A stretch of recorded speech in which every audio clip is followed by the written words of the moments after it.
નમસ્કાર વિદ્યાર્થી મિત્રો, આપ સૌને આવકારું છું. કેમ છો બધા? મજામાં? હસતા રહો, ઉત્સાહ સાથે કામ કરતા રહો. આ વિડીયોમાં ધોરણ 8 ગણિત પ્રકરણ નંબર છે 12 ઘાત ઘાતાંક. ખૂબ જ મહત્વનો મુદ્દો છે આગળના ધોરણ માટે અને સ્પર્ધાત્મક પરીક્ષા માટે પણ, અને ખૂબ સરળ છે. માત્ર એના નિયમો એકવાર યાદ રાખી લો અને પ્રકરણ છે તમારી માટે ખૂબ જ સહેલું થઈ જશે.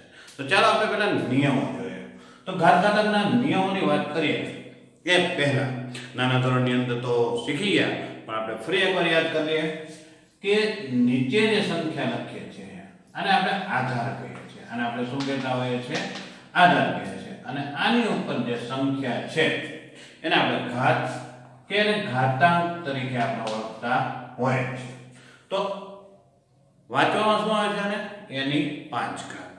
તો આ આપણે જોઈ શકીએ છીએ. હવે નિયમોની વાત કરીએ તો પહેલા નિયમની અંદર આધાર સરખા અને ગુણાકાર, જેમ કે એની 5 ઘાત ગુણ્યા એની 3 ઘાત. તો બંનેના આધાર કેવા છે? સમાન છે. તો આધાર સરખા અને ગુણાકાર તો ઘાતનો સરવાળો. તો ઘાતનો સરવાળો આપણે યાદ રાખવાનું છે. અહીંયા આપણે ઘાતનો શું કરી નાખશું? સરવાળો. અહીંયા આપણે બંનેનો સરવાળો કરીએ તો એની 8 ઘાત. હવે આનો અર્થ શું થાય એ પહેલા કરીએ. તો 5 ઘાત એટલે 5 વખત, 3 ઘાત એટલે 3 વખત. આપણે ગણીએ 1 2 3 4 5 6 7 8. તો આપણે આ રીતે ન મૂકતા આપણે યાદ શું રાખવાનું છે? 5 વત્તા 3, 8 ઘાત. તો આધાર સરખો અને આધાર વચ્ચે ગુણાકાર તો ઘાતનો સરવાળો. બીજો નિયમ જોઈએ, આધાર સરખા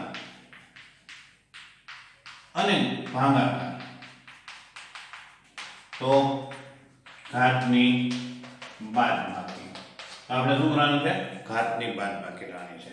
હવે આપણે જોઈએ તો એની 5 ઘાત અને એની 3 ઘાત. તો અહીંયા આપણે શું થશે? જ્યાં ઘાત મોટી હશે ત્યાં બાદબાકી થશે.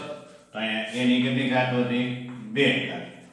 હવે જો આમ આપ્યું હોત એની 3 ઘાત ભાગ્યા એની 5 ઘાત, આ રીતે તમને આપેલું છે, તો આનો અર્થ શું થાય છે?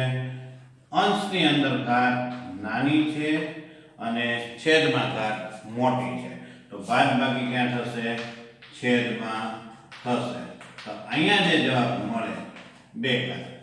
હવે કોઈ પણ જે છેદમાં સંખ્યા હોય એને જો અંશમાં લઈ આવ્યા અને અંશમાં હોય ને છેદમાં લઈ આવી ઘાત છે કેવી થઈ જાય? માઈનસ. તો આ પદ આપણે ઉપર લઈ જઈએ તો આપણે જવાબમાં શું મળે? -2 ઘાત. તો આ રીતે યાદ રાખો. ત્રીજો નિયમ આપણે યાદ રાખીએ, ઘાતના ઘાતનો ગુણાકાર થાય. ઘાતના ઘાતનો શું થશે? ગુણાકાર થશે. તો ઘાતના ઘાતનો ગુણાકાર. ત્રીજું, ઘાતના ઘાતનો ગુણાકાર.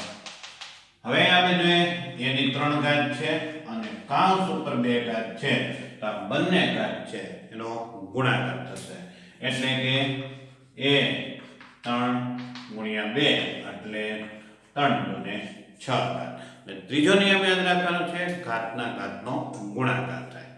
ચોથો નિયમ યાદ રાખીએ તો એક જ કૌંસની અંદર 2 અલગ અલગ આધાર આપેલા છે અને કૌંસ ઉપર ઘાત છે, તો આ ઘાત બંનેને મળશે.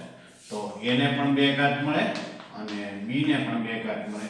અને પાંચમા નિયમની અંદર જાય, એક જ કૌંસમાં 2 આધાર છે પણ ભાગાકારમાં છે, અલગ અલગ આધાર છે, એમ ઉપર રહેલી જે ઘાત છે એ બંનેને પ્રાપ્ત થાય છે. તો આ જે છે એ 5 નિયમો છે. એ ઉપરાંત આપણે યાદ રાખ્યું કે કોઈ પણ ઘાતવાળું પદ છે એને અંશમાંથી છેદમાં લઈ જાઓ તો માઈનસ ઘાત થાય, અને જો છેદમાં હોય અને અંશમાં લઈ આવો તો પણ માઈનસ ઘાત થાય. બીજું, કોઈ પણ સંખ્યાની શૂન્ય ઘાત હોય તો એનો જવાબ કેટલો થશે? 1. કોઈ મને એમ કે x ની 0 ઘાત તો જવાબ 1, 1 ની 0 ઘાત જવાબ 1, 5 ની 0 ઘાત જવાબ 1. કોઈ એમ કે 1000 ની 0 ઘાત તો પણ જવાબ 1, 529 ની 0 ઘાત તો જવાબ 1. તો આ 5 નિયમો અને આ યાદ રાખવાનું છે.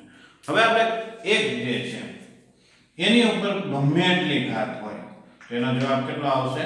1 જ આવશે. અને કોઈ પણ સંખ્યા છે એની ઉપર એક ઘાત હોય તો તે જવાબ તેને તે જવાબ આવે 9 નો 9 જ આવશે. અને એક ઉપર ગમે એટલી ઘાત મૂકવામાં આવે એનો જવાબ 1 થાય. હવે આપણે આને અનુલક્ષીને નિયમને અનુલક્ષીને આપણે દાખલા જોઈએ. તો ચેપ્ટરની અંદર શરૂઆત કરીએ તો પહેલા દાખલાની અંદર જ આપણે જોઈ શકીએ છીએ કે આપણે આપેલું છે 3 ની -2 ઘાત. તો નિયમ મુજબ આપણે શું કરશું? એને છેદમાં લઈ જવા પડે. તો 1 ના છેદમાં 3 ની 2 ઘાત. 1 ના છેદમાં 3 ની 2 ઘાત એટલે શું થયું? 3 તેરી 9 અને 1 ના છેદમાં 9 પ્રાપ્ત થાય. અહીંયા જોઈએ તો -4 છે એની -2 ઘાત છે એને છેદમાં લઈ જાય એટલે કેવી ઘાત થઈ જાય? પ્લસ 2 ઘાત છે એટલે 2 વખત ગુણાકાર. 2 વખત ગુણાકાર લઈએ તો માઈનસ માઈનસ શું થઈ જશે? પ્લસ થઈ જશે. તો 1 ના છેદમાં 100. એ જ રીતે અહીંયા જોઈએ તો 1 ની ઉપર -5 ઘાત છે અને 2 ની ઉપર -5 ઘાત. તો આને આપણે વ્યસ્ત કરી નાખીએ તો બંનેની ઘાત કેવી થઈ જશે? પ્લસ થઈ જશે. આને આપણે ઉપર લઈએ અને છેદમાં લઈએ તો 2 ની 5 ઘાત. તો અહીં આપણે જોઈએ છીએ 1 ને ગમે એટલી વાર ગુણશું એનો જવાબ તો તેને જ આવશે. 2 દુ 4 દુ 8 દુ 16 દુ ને 32. તો આનો જવાબ કેટલો આવશે? 32. કારણ કે આ જવાબ તો કેટલો છે? 1 છે. તો 32 ના છેદમાં 1 તો 1. અને પછીનો દાખલો આપણે જોઈએ. દાખલા 2 માં જોઈએ તો સાદુરૂપ આપો અને પરિણામને ઘન ઘાતાંક સ્વરૂપે દર્શાવો. તો આપણે પહેલો દાખલો જોઈએ છે જ્યાં આપણે આપેલું છે -4 એની 5 ઘાત અને છેદમાં છે ભાગાકાર એટલે કે છેદમાં છે 4 ની 8 ઘાત. ઘાત ક્યાં મોટી છે? છેદમાં. તો બાદબાકી ક્યાં થશે? છેદમાં. -4 8 - 5 1 ના છેદમાં -4 ની 3 ઘાત. તો આ રીતે આપણે ધન એટલે કે પ્લસ ઘાત આવી જોઈએ. અહીં આપણે જોઈએ બીજા દાખલાની અંદર તો આપણે આપેલું છે 1/2 જ્યાં 2 ની 3 ઘાત છે અને કૌંસની 2 ઘાત આપેલી છે. તો 1 ની ઉપર 2 ઘાત ઘાતના ઘાતનો ગુણાકાર થશે. ઘાતના ઘાતનો ગુણાકાર 1 નો વર્ગ 1 થશે અને 2 ની 6 ઘાત. ત્રીજા દાખલામાં જોઈએ આપણે મિત્રો તો તમે જોઈ શકો છો -3 છે પણ કોઈ પણ સંખ્યા માઈનસ હોય અને એની ઉપર જો યુગ્મ ઘાત હોય 2 4 6 8 10 તો એ પ્લસ થઈ જતી હોય છે. અહીં આપણે જોઈએ તો -3 ની 4 ઘાત 5 ની 4 ઘાત 3 ની 4 ઘાત. આ સરળતાથી ન સમજાય તો આપણે અલગ કરી નાખીએ. -1 એની 4 ઘાત અને એને ગુણ્યા 3 ની 4 ઘાત. 3 એકા 3 -3 થઈ ગયા. અહીં આપણે જોઈએ 5 ની 4 ઘાત 3 ની 4 ઘાત. છેદ પણ ઉડાડી શકો છો અથવા બાદબાકી કરો તો 4 માં 4 જાય 0 એટલે 1 વધશે. એટલે આ છે પ્લસ થઈ જશે ગુણ્યા 5 ની 4 ઘાત. તો આપણે જવાબ પ્રાપ્ત થશે 5 ની 4 ઘાત. અહીં આપણે જોઈએ ચોથા દાખલાની અંદર તો આપણે આપેલું છે 3 ની -7 છેદમાં 3 ની -10 ઘાત અને ગુણ્યા છે 3 ની -5. હવે આપણે જોઈએ છે તો માઈનસ છે એ નીચેની તરફ જાય તો કેવા થઈ જશે? પ્લસ થઈ જશે. તો બંનેને નીચેની તરફ લઈ લઈએ. 3 ની -10 ઘાત તો છે -7 હતી પ્લસ થઈ ગઈ. -5 હતી એ પણ પ્લસ થઈ ગઈ. નીચે આપણે જોઈએ છે તો ગુણાકાર છે તો ઘાતનો સરવાળો થશે.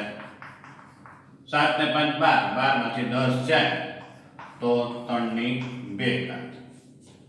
એ જ રીતે આપણે જોઈએ અહીંયા પાંચમા દાખલાની અંદર તો આને છેદમાં લઈએ તો પ્લસ થઈ જાય. આને પણ છેદમાં લઈએ તો ઘાત છે પ્લસ થઈ જાય. સંખ્યા પ્લસ ન થાય ઘાત પ્લસ થશે. તો હવે આપણે જોઈએ તો બંનેને સાથે લખી નાખીએ અને કૌંસની ઘાત આપીએ તો આપણે શું મળશે? -14 ની 3 ઘાત. તો અહીંયા આપણે દરેક દાખલાની અંદર જોયું તો જ્યાં આપણે એની ઘાત છે એ ધન સંખ્યાની અંદર લખી. આ દાખલાની અંદર જો નિયમો આપણે યાદ રહી જશે તો આપણી માટે દાખલા અને પ્રકરણ છે એ આપણી માટે ખૂબ જ સરળ રહેતો હોય જેથી કરીને આગળના ધોરણમાં ખૂબ જ સરળતા રહે અને સ્પર્ધાત્મક પરીક્ષાની અંદર પણ ખૂબ સરળ રહેતું હોય છે. બસ હસતા રહો અને ઉત્સાહ સાથે કામ કરો. જય હિન્દ.